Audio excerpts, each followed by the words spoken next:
Hi friends, ఈరోజు మన ఛానల్లో టేస్టీ స్పైసీ వంకాయ పెరుగు పచ్చడి ఎలా చేయాలో తెలుసుకుందాం ఫ్రెండ్స్. ముందుగా కావాల్సిన ఇంగ్రీడియంట్స్: వంకాయ, పెరుగు, కారం, పసుపు, గరం మసాలా, సాల్ట్, గార్లిక్, ఎండుమిర్చి, కరివేపాకు, జీలకర్ర, ఆవాలు, కొత్తిమీర, oil, water. Let's get started guys. బౌల్లోకి వాటర్ వేసుకోవాలి.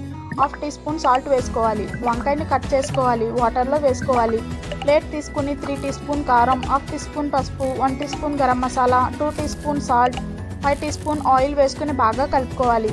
కొంచెం వాటర్ వేసుకుని కలుపుకోవాలి. వంకాయ పీసెస్ని కలిపి పెట్టుకున్న మిశ్రమాన్ని 2 వైపులా బాగా అప్లై చేసుకోవాలి. స్టవ్ ఆన్ చేసుకుని ప్యాన్ పెట్టుకుని హీట్ ఎక్కిన తర్వాత కొంచెం ఆయిల్ వేసుకుని వంకాయ పీసెస్ని వేసుకుంటూ 2 వైపులా గోల్డెన్ కలర్ వచ్చే వరకు ఫ్రై చేసుకోవాలి. ప్లేట్లోకి తీసుకోవాలి.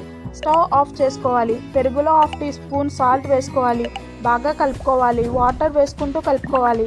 గార్లిక్ కచ్చాపచ్చాగా దంచుకోవాలి. స్టవ్ ఆన్ చేసుకుని ప్యాన్ పెట్టుకుని హీట్ ఎక్కిన తర్వాత 3 టీ స్పూన్ ఆయిల్ వేసుకోవాలి. 1 టీ స్పూన్ జీలకర్ర, 1 టీ స్పూన్ ఆవాలు ఫ్రై చేసుకోవాలి.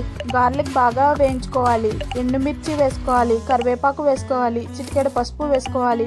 కలిపి పెట్టుకున్న మజ్జిగను తాలింపు వేసుకుని కలుపుకోవాలి. వేయించుకుని పెట్టుకున్న వంకాయ పీసెస్ని కూడా వేసుకుని కలుపుకోవాలి. కొత్తిమీర గార్నిష్ చేసుకోవాలి. అంతే, దాన్ని సర్వ్ చేసుకోవడమే. టేస్టీ స్పైసీ వంకాయ పెరుగు పచ్చడి రెడీ. ఇలాంటి మరిన్ని రెసిపీస్ కోసం మా ప్రసాద్ సాయి తెలుగు ఛానల్ని తప్పకుండా లైక్ చేయండి, షేర్ చేయండి, సబ్స్క్రైబ్ చేయండి. పక్కన ఉన్న బెల్ ఐకాన్ని క్లిక్ చేయడం మర్చిపోకండి ఫ్రెండ్స్. Thanks for watching.